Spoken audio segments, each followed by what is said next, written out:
l'invité de la matinale. KTO Radio. Attaque meurtrière à Noël au Nigeria, prêtres et évêques arrêtés au Nicaragua, église fermée en Chine. La persécution des chrétiens est encore en 2024 une réalité très présente dans le monde. L'association protestante Portes Ouvertes a publié la semaine dernière son index annuel. Pour mieux comprendre ces différentes situations, nous sommes avec Ilia Jadi. Bonjour. Oui, bonjour. Vous êtes expert analyste à l'association Portes Ouvertes et spécialiste de l'Afrique de l'Ouest. Tout d'abord, quels sont les chiffres de cette année 2023 et quelles tendances ressortent-ils ? Oui, les chiffres sont là. C'est plus de 365 millions de chrétiens persécutés, et ce qui constitue une forte croissance. Et chrétiens persécutés, discriminés dans 78 pays, donc soit un chrétien sur sept dans le monde. Donc, quand on regarde les chiffres dans les détails, on se rend compte qu'il y a 4 998 chrétiens tués, soit plus de 13 par jour. Ouais. Et au niveau des églises ciblées, c'est 14 766 églises ciblées. Là aussi, un nombre record en nette croissance. Et on peut voir les pays les plus touchés, c'est notamment le Nigeria, où la violence est la plus aiguë dans le monde. Et vous avez parlé que c'était une tendance de croissance. Ça fait combien de temps, combien d'années même peut-être que il y a cette croissance, cette évolution, cette augmentation de la persécution? Mais Portes Ouvertes publie chaque année, c'est depuis 1993 qu'on suit cette évolution. Donc c'est un travail de terrain, un travail de monitoring. On observe les faits, les tendances, l'évolution, sauf que on remarque que d'année en année, il y a une croissance et que ce qui marque cette année, c'est donc cette explosion des chiffres qui est consécutive à une explosion de violence de plusieurs facteurs, notamment la violence et dans plusieurs parties du monde et particulièrement en Afrique au sud du Sahara. C'est pour ça qu'on voit des pays qui apparaissent ou qui confirment leur position. C'est le cas du Soudan, c'est le cas du Burkina Faso, mais c'est le cas surtout du Nigeria. OK, on reviendra après sur justement le cas particulier de l'Afrique subsaharienne où les violences sont vraiment très importantes. Hem, vous parlez de persécution. Quelles sont les différentes formes, que prennent la persécution? Parce que je crois que ce n'est pas seulement des attaques armées et violentes. Mais la persécution peut prendre plusieurs formes. Elle est d'abord verbale. Et c'est pour ça que dans les régions où les chrétiens vivent cette forme de persécution, elle est presque banalisée. Ils la vivent au quotidien. Et ça commence comme ça, on les traite de tous les noms d'oiseaux et on les qualifie d'infidèles, de cafres. Et c'est ça qui donne aux musulmans ou aux militants cette liberté et de s'en prendre à son voisin chrétien qui est cafre. Donc, il se sent autorisé, imbu d'un mandat de le convertir de gré ou de force. Mais il y a aussi toutes les discriminations, l'absence d'accès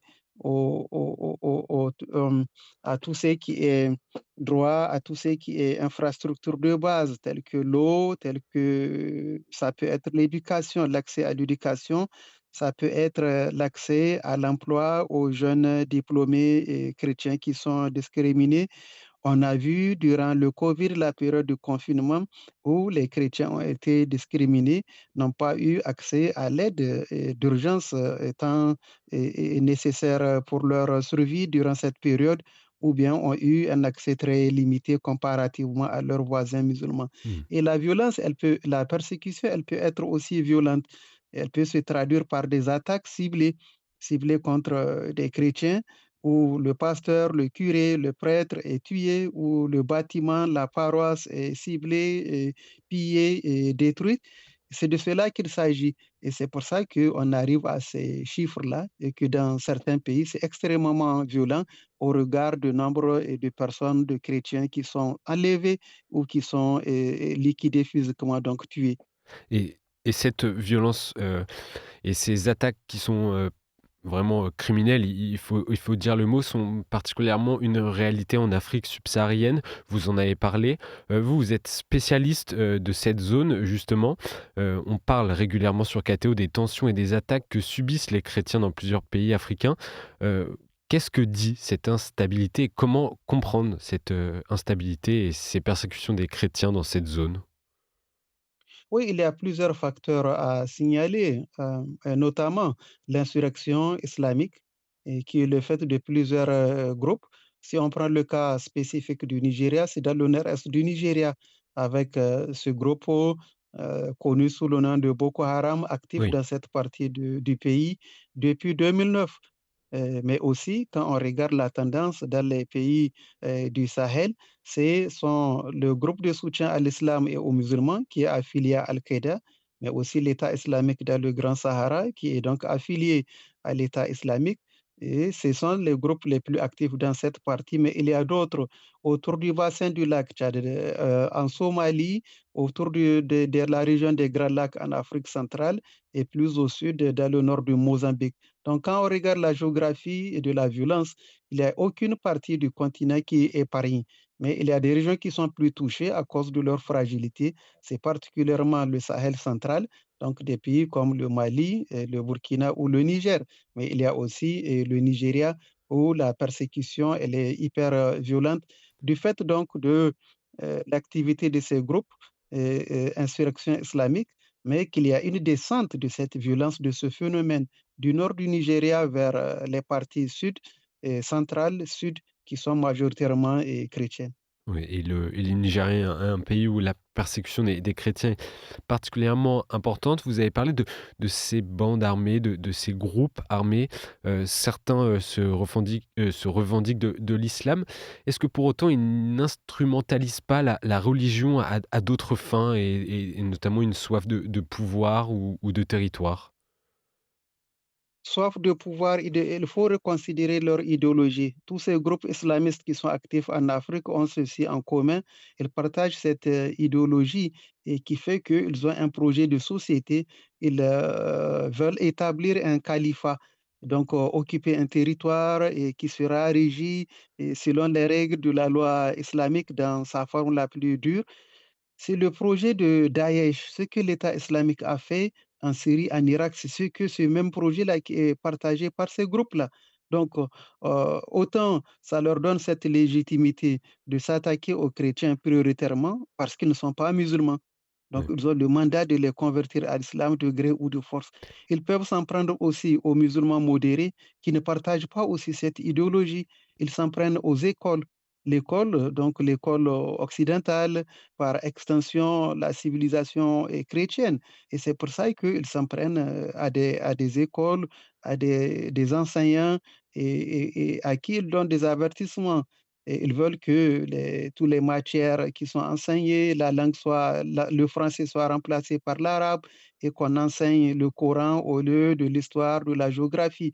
Mais en plus, quand on regarde aussi, il y a donc cette quête territoriale. Il faut occuper un territoire et c'est le projet de Daesh qu'on a vu, c'est le même qu'il revendique, c'est le même projet qu'il porte et c'est pour ça qu'il occupe des territoires. Au temps fort de l'activité de Boko Haram dans le nord-est du Nigeria, en 2014-2015, ce groupe est arrivé à occuper un territoire aussi grand que la Suisse, aussi grand que la Belgique. Et en dehors du Nigeria et de l'Afrique subsaharienne, quelles sont les autres zones et les points, vraiment de tension, que soulève l'index, 2023? L'index, au-delà du Sahel ou du Nigeria, il faut souligner le cas précis de l'Algérie. Où l'Algérie, donc en Afrique, du Nord et le Maghreb, il y a cette particularité que, il y avait ce rêve, le rêve algérien d'une église algérienne à travers l'église, protestante d'Algérie qui est reconnue par l'État et qui exerce depuis longtemps. Il se trouve que il y a une, persécution qui est de fait de l'État où on assiste à un emprisonnement des responsables de ces églises, où les églises sont fermées l'une après l'autre. Aujourd'hui, on en est à et sur les 47 églises protestantes membres de l'EPA, et il n'y a que 4 qui sont actives, qui sont ouvertes. Donc 43 sur 47 fermées, ça en dit long sur les intentions de Ouais. l'État. Au-delà de l'Afrique, il faut souligner la Corée du Nord qui caracole en tête pour la énième année consécutive du fait de ces restrictions, l'absence totale de liberté pour les chrétiens en Corée du Nord. La Corée du Nord donc est le premier sur les 50 pays qui forment l'index. On peut parler du Yémen, du fait de la situation particulière de conflit qui sévit dans ce pays. Là aussi, les communautés chrétiennes sont exposées, sont ciblées. Il n'y a pas de protection. On peut parler du Pakistan qui arrive en septième position, de l'Iran, mais aussi de l'Afghanistan ou de l'Inde, où il y a aussi, là aussi, une flambée de violence, de persécution contre les minorités chrétiennes, mais aussi contre les minorités musulmanes, parce que c'est le fait des nationalistes hindous et dans le pays et qui agissent et qui sévissent contre ces minorités religieuses. On peut parler de la Syrie, on peut parler de l'Arabie saoudite, par exemple. On juste un petit point de précision pour nos auditeurs. Portes ouvertes est une association protestante. Est-ce que vous étudiez seulement la persécution des chrétiens protestants majoritairement ou vraiment tous les chrétiens? Mais ceux qui attaquent, qui s'attaquent aux chrétiens, ils ne font pas de différence. Ils ne font pas de différence entre qui est protestant ou catholique ou même qui est témoin de Jéhovah. Quand il s'attaque à tous les chrétiens de manière indiscriminée. Et notre rapport, notre étude prend en compte tous les chrétiens Oui. qui subissent cette pression au-delà de leur appartenance, qu'ils soient catholiques ou protestants. Et les chiffres prennent en compte toute cette variété et tout le monde, que ce soit au Nigeria ou ailleurs. Un dernier mot, Ili Djadi, sur le travail de votre association qui est aussi de soutenir les communautés persécutées, sur le terrain. Mhm. Auriez-vous un témoignage de fidélité inspirant, émouvant, qui vous vient en tête, d'une personne justement que votre association a pu rencontrer? Oui, on a une présence sur le terrain. Nous travaillons avec des équipiers sur le terrain, des partenaires sur le terrain. Le témoignage, c'est celui de la résilience de ces églises. Malgré la pression, la violence et la persécution, ils ont conscience du danger, mais ils sont attachés à leur foi. Et on a eu des témoignages où des responsables d'église enlevés à qui ces militants ont posé le choix, disons, de se convertir à l'islam ou être tués. Et ils ont opposé, et ils ont préféré subir la mort si c'était le cas. Mais de manière miraculeuse, on a eu des témoignages, ceux qui ont dit non et qui, miraculeusement, Dieu les a sauvés. Ils ont poursuivi leur route. Merci, Ilia Djadi. Je rappelle que vous êtes expert analyste à l'association Portes Ouvertes et spécialiste de l'Afrique de l'Ouest. Merci d'être, venu nous parler de la persécution des chrétiens. Bonne journée à vous. Merci pour votre attention. Au revoir.